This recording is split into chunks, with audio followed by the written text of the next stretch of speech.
भावानो, खरं सांगायचा मुद्दा असा की की काय काय मुलं असतात की बाबा कसं शून्यातनं वरी जावं. पहिल्यांदा बजेटच लागते, 5 लाख रुपये लागतात, 10 लाख रुपये लागतात. असं सगळ्यांना वाटतं की बिझनेस चालू करायचं म्हणलं की 5 लाख रुपये, 10 लाख रुपये, 20 लाख रुपये, 40 लाख रुपये असले म्हणजे वाटतं की एकेकाला प्रोफेशनल केला तर बिझनेस टॉपचाच करायचा, नाहीतर खालचा करायचा नाही असं वाटतंय. पण तसं काही नसून आपण शून्यातनं म्हणजे झिरो डाऊन पेमेंटपासून पण बिझनेस चालू करतो. फक्त माइंडसेट व्यवस्थित लागतंय. आणि तुम्हाला खरं रिअल सांगायला गेलं तर मला कोण म्हणत नव्हतं मी चांगला आहे किंवा मी धंद्यात येईल, मी असाच वाया गेलेला आहे, असं सगळे म्हणत होते. एक काळ होता की म्हणत होते आणि मला माहिती होतं की मी बी तसं राहत होतो की काम करायचं नाही. आईबापाकडून 10-15 हजार रुपये मंथली त्यांनी कमवलेले कष्टातनं ती घ्यायचे आणि इकडे इन्व्हेस्ट म्हणजे असं फालतू खर्च करायचं. फालतू म्हणजे एवढं पण फालतू करत नव्हतो की असं कुठं तर व्यायामला खर्च, इकडे खर्च तिकडे खर्च, पण त्या गोष्टीची गरज नव्हती. आपण काय गाव लेवलला होत नव्हतं ते, कारण की आपलं तेवढं बजेट पण नव्हतं, फॅमिली बॅकग्राऊंड तसा नव्हता. मग सुरुवात केली. वडिलांचा मंडपाचा धंदा होता आणि मी ठरवलं की बाबा आपल्याला मंडपातच घुसायचं आता. आता काय माघार घेऊन जमत नाही, नाहीतर आपण इथनं मायनसमध्ये गेलो तर अजून लाईफ आपली पूर्ण अशी संपल्यावर होईल नाही का. की आपल्याला उद्योगच नाही किंवा काम बी भेटणार नाही, अशा सिच्युएशनला आपण कायच करू शकत नाही. असा एक टर्निंग पॉईंट की जिथं कुठं तर आपल्याला काय तर करावं लागते. मग असं ठरवलं की आपल्याला आता मंडपाचा करायचा आहे. मंडप करत करत असे 1-2 मित्र भेटले मंडपातच. त्यांनी म्हणले बाबा डेकोरेशन पण चालू कर की ह्याच्यात आहे जरा मार्जिन म्हणून. मग मी त्या दिशेकडे वळलो की बाबा डेकोरेशन पण चालू करायचं.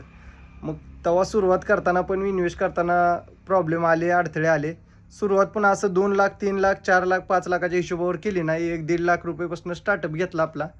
आणि तिथून जी पकड पकडली की बाबा आता सोडायचं नाही आपल्याला, इथं आपण थांबायचं नाही. मग ते सोशल मीडिया असा प्लॅटफॉर्म भेटला, नशिबानं आपल्याला साथ दिली. मग तिथं ठरवलं की आता तर आपण मायनसमध्ये जाऊ शकत नाही.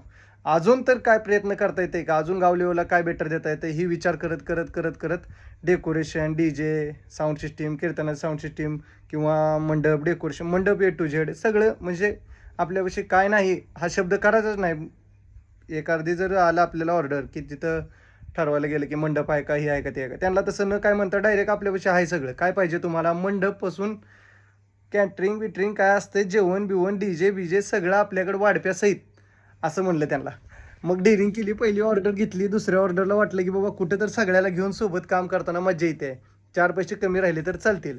मग ह्या विचारात सगळे सोबत घेऊन मंडप, डेकोरेशन, साऊंड सिस्टीम सगळे A to Z घेऊन एकदम व्यवस्थित वाटायलं. आणि जिथं आपण 2 लाखाची सुरुवात केली ती कुठं तर जाऊन 4-5 लाखाला वाटायला की बाबा 4-5 लाख इन्व्हेस्ट करावे अजून. मग असं करत करत करत करत म्हणजे एक चांगला माहोल तयार केला. मग माझं म्हणणं असं आहे की बाबांनो, धंदा सुरू करताना कधीच 10 लाख पाहिजे, 20 लाख पाहिजे, तेव्हाच धंदा चालू होतंय असं म्हणून स्वतः म्हणजे डेअरिंग, बजेट असलं तर डेअरिंग होती सोडा. पण बजेट नसलं, घरच्याला फोर्स करून जर ह्याच्यावर लोन त्याच्यावर लोन करून करायचं ठरलं तर मग ती लय मायनसमध्ये जातोय. धंदा जर सेट झाला तर आपण लोन कुठं बी मारा, किती बी मारा, आपल्याला लोन द्यायला तयार पण होती ती आणि लोन फेडायची डिरिंग पण येते. फक्त धंदा सेट होस्तोवर लोन हा शब्द जर कानावर पडला तर लय लोड पडते. म्हणून जेवढं करायचं आहे तेवढं इमानदारीनं करून इमानदारीनं कमवायचं, इमानदारीने ठेवायचं. माझं ही म्हणणं आहे, बाकी काय नाही. सुरुवात करताना व्यवस्थित करा, कमी बजेटमध्ये सुरुवात करा. तिथं जर प्रॉफिट राहिलं तर बजेट वाढवा, इन्व्हेस्टचं बजेट वाढवा. नंतर प्रॉफिट तर काय राहणारच आहे सोडा. पण आपली कराची डिरिंग किती आहे, आपल्या करण्यात जिद्द किती आहे ही ठरवली का तरच पुढचं सक्सेस भेटतं आपल्याला. म्हणजे पुढची पायरी येते आपली की बाबा आपण सक्सेस होत आहो का नाही, तेव्हाच कळते. नाही तर पहिल्यांदाच 5 लाख रुपये घरच्याकडून घेतले, इन्व्हेस्ट केले तर त्या 5 लाखाची आपल्याला किंमत राहत नाही. पहिली तर गोष्ट की 5 लाख रुपये घेतले त्यांच्याकडून आणि इन्व्हेस्ट केले तर गेले तर काय गम राहत नाही. तिथंच 1 लाख इन्व्हेस्ट केले, त्याचे 5 लाख केले, 5 लाखातले 4 लाख इन्व्हेस्ट म्हणजे लॉस झाला. तर कुठं तर वाटतं की बाबा आपण कमवलेल्या पैशाचा लॉस झाला. ती घरच्याचे पैसे असल्यावर आपल्याला वाटत सहित नाही की लॉस झाला. म्हणून सांगतोय कमी बजेटमध्ये इन्व्हेस्ट करा आणि स्टार्टअप करा आणि सक्सेस व्हा.